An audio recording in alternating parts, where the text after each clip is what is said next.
Hi dear students, as we were studying in the last video Victorian age and what was the social and political condition of England in Victorian age, I think I have discussed. And in the last video I have discussed the Oxford movement even and lot about the literary ideals, who were the literary ideals in Victorian age in the field of novel, in the field of poetry, in the field of essay. Those names who had just influenced the literature of Victorian age, about them I have discussed. Students, now I want to discuss here what kind of role those literary artists has played. You can never forget in the name of Alfred Lord Tennyson in poetry. So in poetry, his memoriam, in memoriam is the great creation by Alfred Lord Tennyson, and he has presented the doubt between old and new in the mind of men in his in memoriam. This is very remarkable creation, and the kind of ideal he has set for the compromise in Victorian age.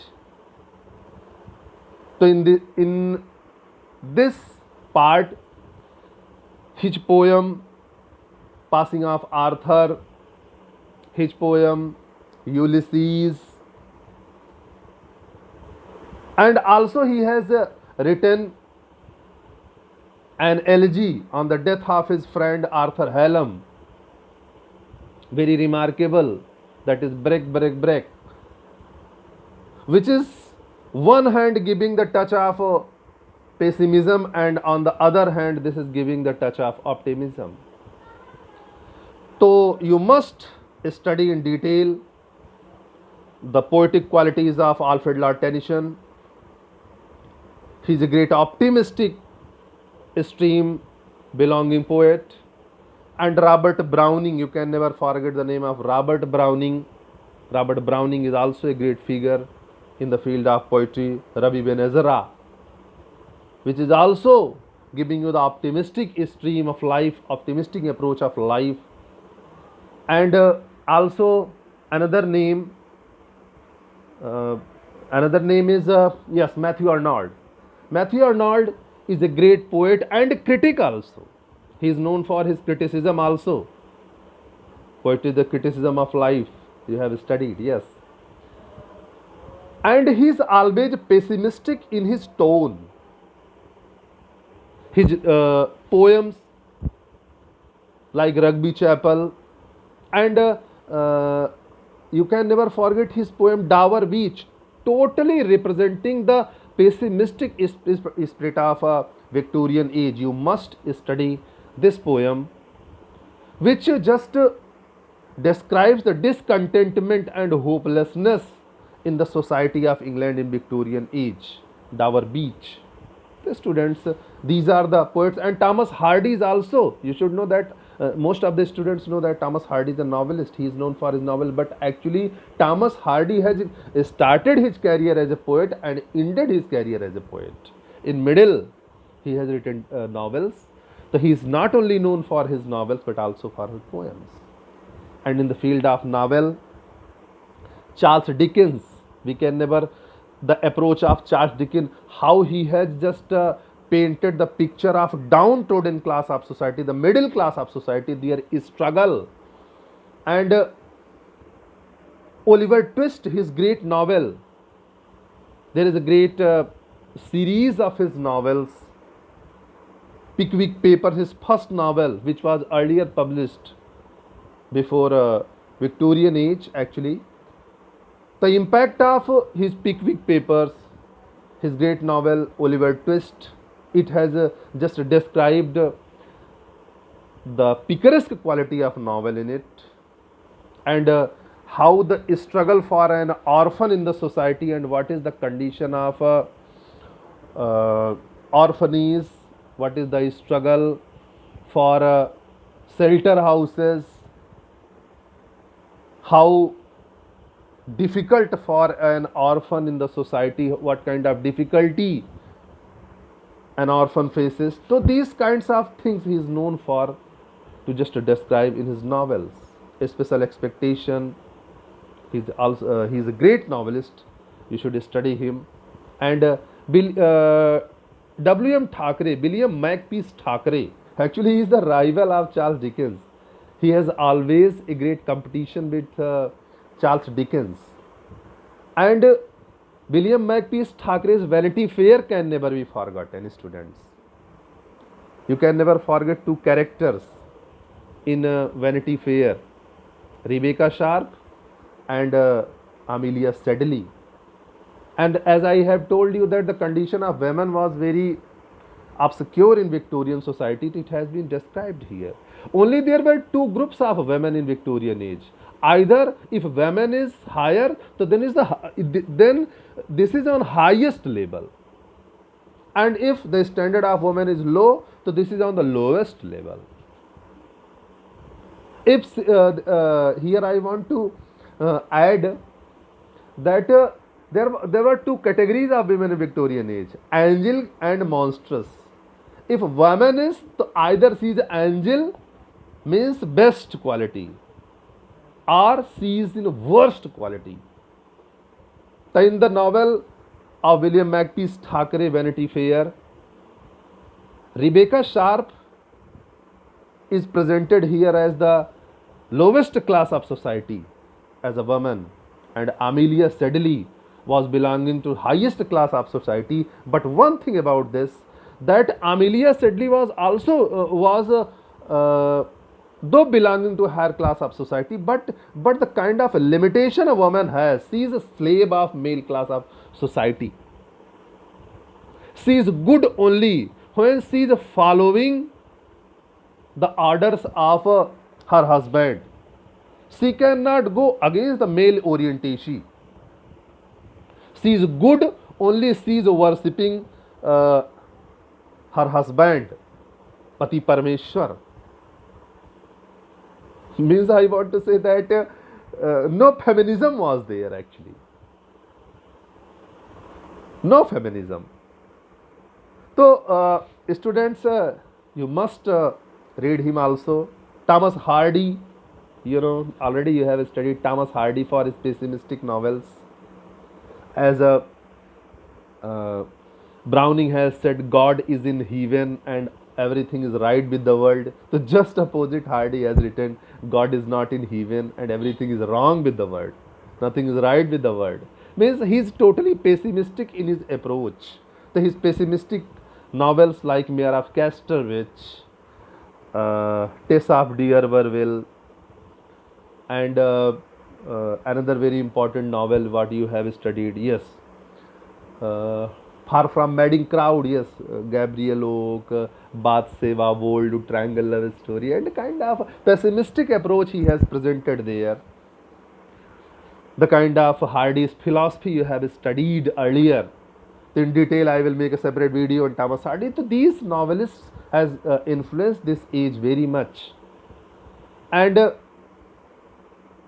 you can never forget the essayist of this age, Rossetti, Swinburne, John Ruskin, John Stuart Mill. Nobody can forget his name for his concept of liberty. They have made a separate school. Oscar Wilde, especially in the field of fiction, the name of Oscar Wilde can never be forgotten. They all, these names, Swinburne, Rossetti, Oscar Wilde, John Ruskin, they belongs to a special group which is called aestheticism. Aestheticism means a movement of the concerns of beauty. They have just given nice concepts of aesthetic movement, and if you want to watch it, you can watch it in the novels of this very great man, what about I have told you, Oscar Wilde. So the character of Sybil Vane is there, very important, very impressive character that is. You should study all these writers in this age in detail. and in short I have made idea about them, students. Now, very important thing, often subject of concern for the Victorian age and also the student of English literature, that what is Victorian compromise? You know, Victorian compromise means, first of all, I have to understand what is compromise. When some struggle and dispute is there, so compromise is needed. Clear? If I have some dispute with my brother, so compromise is required. The very same kind of thing was there in England, as I have told you, in Victorian age, that there was a clash and dispute. There was a clash and confusion in the mind of Victorian men. It was a clash between science and religion. It was a clash between old and new beliefs, and there was a category of men who were belonging to the optimistic stream, and another group was belonging to the pessimistic stream. And the optimistic stream was belonging to Robert Browning, Alfred Lord Tennyson like poets, and the stream of pessimism was there in the novels of Thomas Hardy, in the poems of Matthew Arnold like poets. So the kind of pessimism which was reflected in the society by these literary artists, as you have studied Thomas Hardy, he writes that God is not in heaven, everything is wrong with the world. All the hero and heroines of Hardy's novel struggles. You know what has happened with Bathsheba, what has happened with Gabriel Oak, what has happened with Boldwood, and how in Tess of D'Urberville,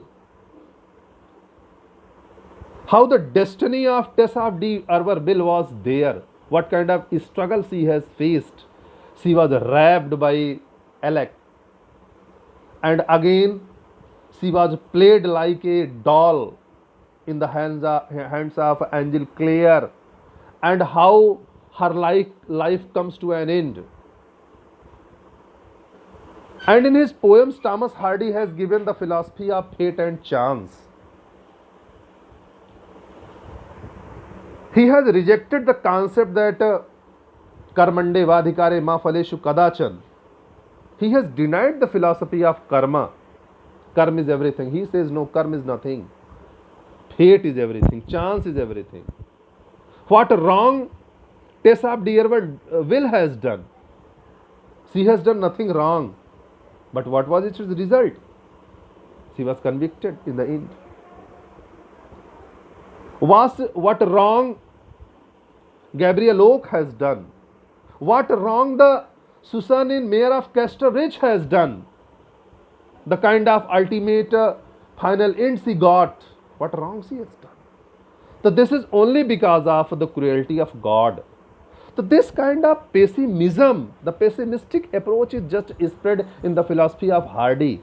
So this kind of pessimistic brain was there in that age, which was influencing the mind of Victorians. And in very same way, Matthew Arnold was there. Matthew Arnold has also created a pessimistic stream in his literature. We have studied Dover Beach. Ah, love, let us be true to one another. The word which seems lie before us, so various, so beautiful, so new, hath really neither joy, nor love, nor peace, nor calm, nor help or pain. And in the last phase of the poem, he writes that we are just here struggling in a darkening plain, and army is confused. Here one question is asked that about what war, about what battle Matthew Arnold is referring in Dover Beach. This is Crimean War.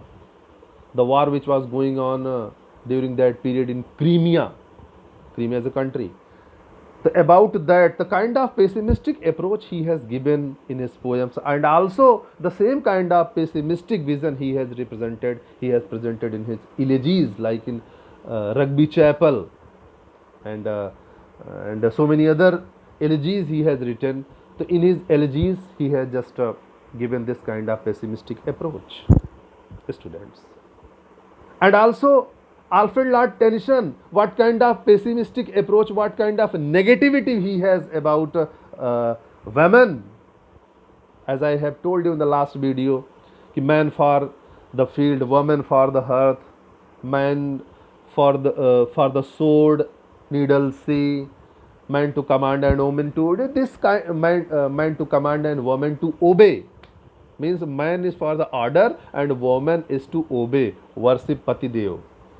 Yes, only kidding, students.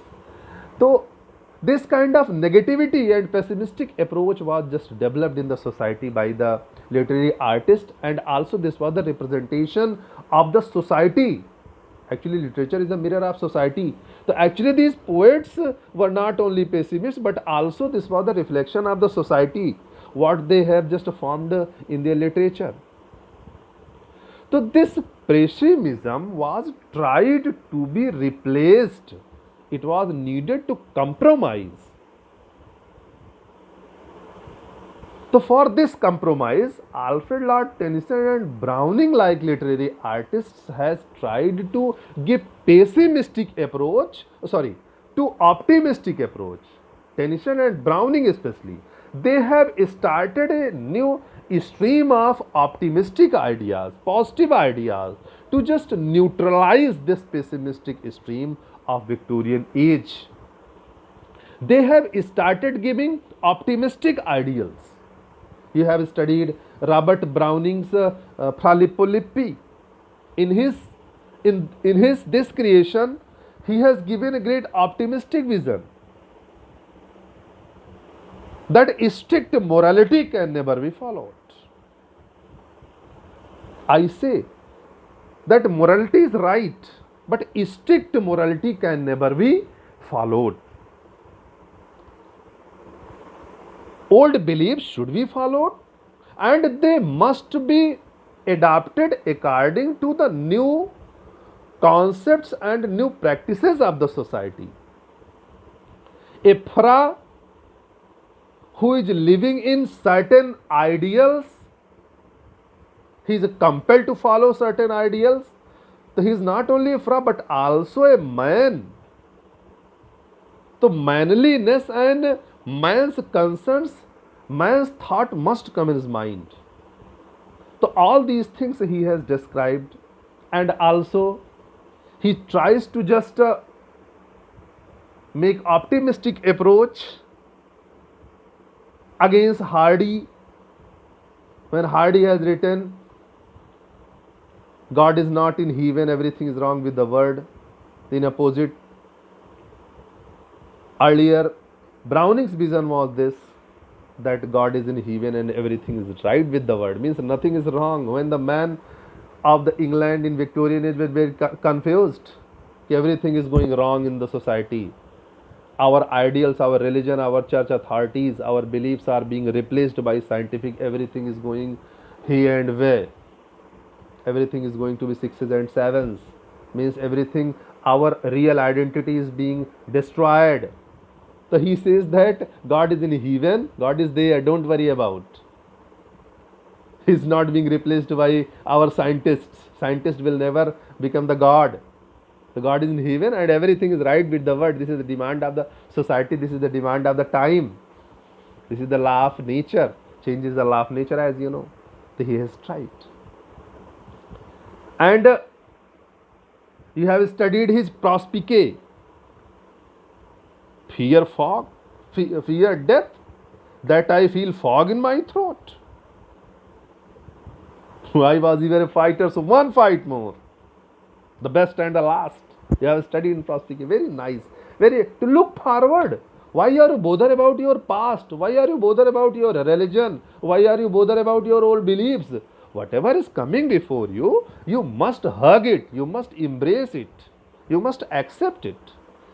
So they have tried to make a compromise between old and new, old concept and new concept. A very famous line, the masterpiece lines, the milestone line of a Victorian age for Victorian compromise, Alfred Lord Tennyson's line, what he has written in Passing of Arthur: old order changeth, and yielding place to new, God fulfill himself in many ways, lest one good custom should corrupt the world.